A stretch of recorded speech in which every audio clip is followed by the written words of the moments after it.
नमस्कार दोस्तों, बहुत स्वागत है आप सभी दर्शकों का। और आप इस वक्त देख रहे हैं केनी न्यूज। दोस्तों, महाराष्ट्र के चुनाव में इंडिया गठबंधन की 3 महिला नेताओं ने बीजेपी के दांत इस वक्त खट्टे करके रख दिए हैं। इनके धुआंधार चुनावी भाषण और रैलियों से बीजेपी हैरान और परेशान है। इस वीडियो में एक एक करके इन्हीं महिलाओं के बारे में बात करेंगे। इस लिस्ट में दोस्तों सबसे पहला नाम है सुप्रिया सुले का। दोस्तों, सुप्रिया सुले राष्ट्रवादी कांग्रेस पार्टी से हैं। जाहिर तौर पर क्योंकि ये पार्टी इनके पिता शरद पवार ने ही बनाई थी। महाराष्ट्र के चाणक्य कहे जाने वाले शरद पवार की बेटी हैं सुप्रिया सुले, और शरद पवार की तरह ही इनमें भी राजनीतिक गुणों के माहिर हैं। इनमें भी राजनीतिक गुण कूट कूट कर भरे हुए हैं। सुप्रिया सुले महाराष्ट्र की बारामती लोकसभा सीट से 3 बार लोकसभा चुनाव जीतकर संसद पहुंची हैं। फिलहाल दोस्तों, महाराष्ट्र में हो रहे इलेक्शन को लेकर जब सीएम फेस पर उन पर उनसे सवाल पूछा गया कि क्या सीएम फेस वो होंगी, तो उन्होंने मना कर दिया। यानी कि सुप्रिया सुले ने ये साफ कर दिया है कि महाराष्ट्र में फिलहाल के लिए वह सीएम फेस नहीं है। जिस तरीके से सुप्रिया सुले मंच पर पहुंचती हैं और अपना भाषण शुरू करती हैं, उससे साफ पता ये चल रहा है कि सुप्रिया सुले किसकी बेटी हैं। शरद पवार के जो गुण हैं, जो उनकी राजनीतिक समझ है, वो सुप्रिया सुले में भी देखने को मिलती है। वो भी राजनीतिक दांव पेच में काफ़ी माहिर मानी जाती हैं। दोस्तों, इसी कड़ी में दूसरा नाम प्रियंका चतुर्वेदी का है। प्रियंका चतुर्वेदी राज्यसभा की सदस्य हैं। पहले ये कांग्रेस पार्टी में हुआ करती थी, अब शिवसेना उद्धव गुट में हैं। फिलहाल संसद में इनके जो भाषण हैं वो काफ़ी चर्चा में रहे हैं। संसद में जिस तरीके से प्रियंका चतुर्वेदी गरजती हैं, एक एक जो नेता वहां पर मौजूद होता है वो शांत होकर सिर्फ प्रियंका चतुर्वेदी और उनके भाषण को ही सुनता रहता है। किस तरीके से प्रियंका मुद्दों के आंकड़े के साथ अपना भाषण शुरू करती हैं, यानी कि वो इधर उधर की बात नहीं करती हैं, वो सिर्फ मुद्दे पर ही बात करती हैं। प्रियंका चतुर्वेदी की हिंदी, इंग्लिश और मराठी भाषा पर पकड़ काफ़ी अच्छी है। उद्धव और आदित्य ठाकरे की सबसे ज़्यादा भरोसेमंद नेता है, यानी कि शिवसेना उद्धव गुट में सबसे ज़्यादा भरोसेमंद अगर कोई महिला नेता हैं तो वो प्रियंका चतुर्वेदी हैं। दोस्तों, महाराष्ट्र में कई सीटों पर इनको जिम्मेदारी सौंपी गई है, जहां पर वह चुनाव प्रचार करने पहुंचती हैं और अपने धुआंधार भाषण से बीजेपी के छक्के छुड़ा देती हैं।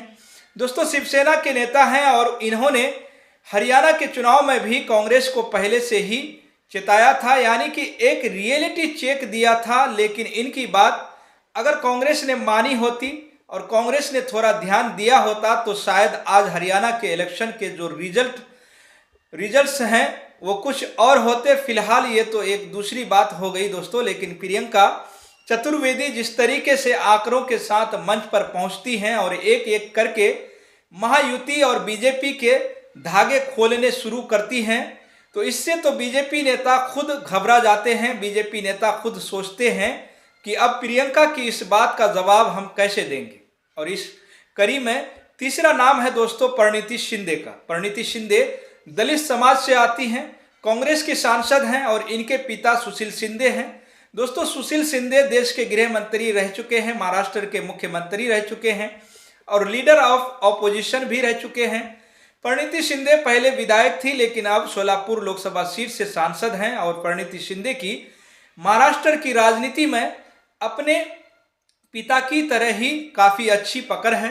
परिणीति ने बीजेपी प्रत्याशी राम सातपुते को भी 75,000 वोट से लोकसभा चुनाव में हरा दिया था और उसके बाद अपने पिता की खोई हुई राजनीतिक जमीन को वापस पा लिया था। दोस्तों, ये वही परिणीति शिंदे हैं जिनका नाम राहुल गांधी के साथ भी जोड़ा जा रहा था। कई बार ऐसे कई आर्टिकल, कई खबरें सामने आई जहां पर कहा जा रहा था कि राहुल गांधी किसी दलित लड़की से ही शादी करने वाले हैं और वो दलित लड़की कोई और नहीं बल्कि परिणीति शिंदे ही हैं।